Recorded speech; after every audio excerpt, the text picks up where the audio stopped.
జనసేన అధినేత పవన్ కళ్యాణ్ ఇవాల్టి నుంచి జనంలోకి వెళ్తున్నారు. ఇవాల్టి నుంచి ఏప్రిల్ 12వ తేదీ వరకు ఎన్నికల ప్రచారంలో పాల్గొనున్నారు.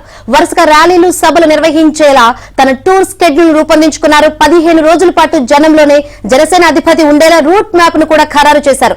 దీంతో జనసేన నేతల్లో జోష్ మొదలైంది. పవన్ కళ్యాణ్ పిఠాపురం నుంచి ఎమ్మెల్యేగా పోటీ చేయనున్న నేపథ్యంలో తన ఎన్నికల ప్రచార యాత్రకు కూడా అక్కడి నుంచి అంకురార్పణ చేయనున్నారు. ఇవాళ పిఠాపురంలోని పురాహుతికాదేవి అమ్మవారిని దర్శనం చేసుకుని తర్వాత తన వారాహి వాహనానికి పూజలు నిర్వహిస్తారు. మధ్యాహ్నం టీడీపీ ఇన్ఛార్జ్ వర్మతో భేటీ కానున్నారు. సాయంత్రం వారాహి విజయభేరి బహిరంగ సభలో పవన్ పాల్గొంటారు. ఏప్రిల్ 2వ తేదీ వరకు 5 రోజుల పాటు పిఠాపురంలోనే పవన్ ఉంటారు.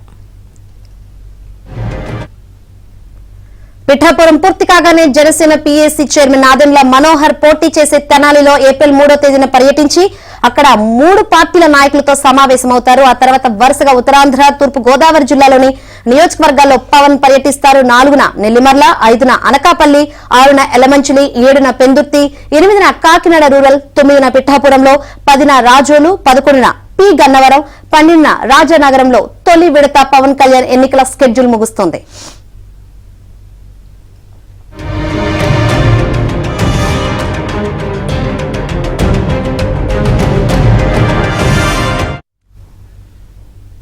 ఉదయం పూట ర్యాలీ, సాయంత్రం సభలు నిర్వహించేలా పవన్ టూర్ సాగుతోంది. ఒక్కో రోజు ఒక్కో నియోజకవర్గానికి సమయం కేటాయించారు. పర్యటనలో భాగంగా జనసేన నేతలు, వీర మహిళలతో భేటీ అయ్యి వారితో చర్చిస్తారు. రైట్. పవన్ కళ్యాణ్ ఈ రోజు నుంచి ఏప్రిల్ 12వ తారీఖు వరకు జనంలోనే ఉన్నట్టు తెలుస్తుంది. తొలి విడత ఎన్నికల షెడ్యూల్ ముగిసే అవకాశం ఉంది ఏప్రిల్ 12 తర్వాత. ఇక ఇదే విషయం గురించి మరింత సమాచారాన్ని మా ప్రతినిధి అప్పారావు అడిగి తెలుసుకుందాం. అప్పారావు, పవన్ కళ్యాణ్ ఎన్నికల షెడ్యూల్ తొలి విడత జనంలో ప్రచారం చేయబోతున్నట్టు తెలుస్తుంది. ఎక్కడెక్కడ పర్యటించే అవకాశం ఉంది, ఏంటి ఓవరాల్ అప్డేట్స్? శంకరి, కాకినాడ జిల్లా పిఠాపురం నుంచే జనసేన అధినేత పవన్ కళ్యాణ్ తన ఎన్నికల ప్రచార బేరీని ప్రారంభించున్నారు. మరి కాసేపట్లో ఆయన పిఠాపురం నియోజకవర్గంలోకి హెలికాప్టర్ ద్వారా అడుగు పెట్టున్నారు. అక్కడ నుంచి వారాహి విజయ్ బేరి పేరుతో తన ఎన్నికల ప్రచార యాత్రను కొనసాగిస్తున్నారు.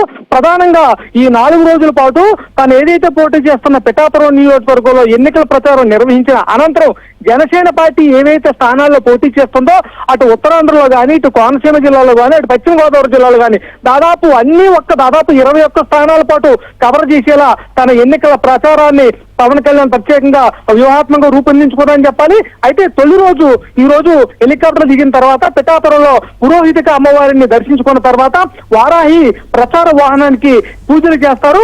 అనంతరం పక్క సమీపంలో ఉన్న దత్తపీఠాన్ని కూడా దర్శించుకుంటారు. అదేవిధంగా ఏదైతే ఇక్కడ తెలుగుదేశం పార్టీ స్థానాన్ని జనసేన పొత్తులో భాగంగా తీసుకుందో ఈ నేపథ్యంలో అక్కడ తెలుగుదేశం పార్టీ నియోజకవర్గ ఇన్ఛార్జి వర్మ ఇంటికి వెళ్లి మర్యాదపూర్వకంగా ఆయనతో భేటీ అవుతారు. అనంతరం బస ప్రాంతానికి వెళ్ళిపోయి సాయంత్రం 4 గంటలకి చేబ్రోలు మండలంలో నిర్వహించిన బహిరంగ సభలో ప్రసంగించున్నారు. ఓ రకంగా చెప్పాలంటే అసెంబ్లీ ఎన్నికల ఏదైతే షెడ్యూల్ విడుదలైన తర్వాత పవన్ తొలి ప్రచార బహిరంగ సభ ఇదే అని చెప్పాలి.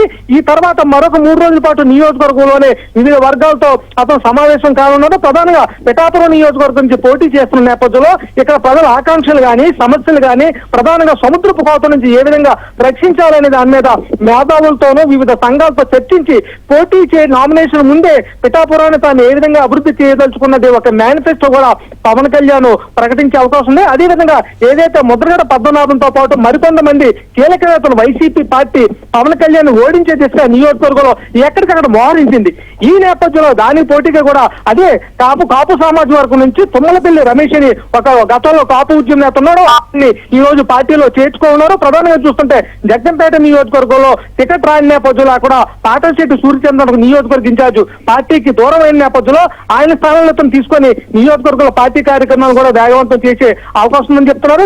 మరోపక్క ఈ 3-4 రోజుల పర్యటన అనంతరం తిరిగి పవన్ కళ్యాణ్ ఉత్తరాంధ్ర, అదేవిధంగా నాదెండ్ల మనోహర్ పోటీ చేసే స్థానాలు కూడా వెళ్తారు.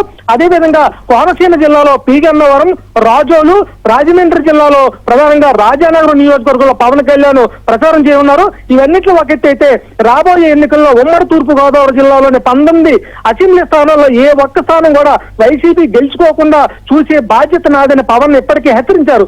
ఈ నేపథ్యంలో ఉమ్మడి తూర్పు గోదావరి జిల్లాలో 19 స్థానాలు గాను మెజార్టీ స్థానాల్లో టీడీపీ, జనసేన, బీజేపీ కూటమి ఎక్కువ స్థానాలు దక్కించుకునే విధంగా పవన్ వ్యూహాత్మక తన రాజకీయ ఎన్నికల ప్రచార కార్యక్రమాన్ని నిర్వహించే అవకాశం ఉందని పార్టీ వర్గాలు చెప్తున్నాయి. ఇవన్నీ Okay. ఒకటైతే పిఠాపురంలో పవన్ కళ్యాణ్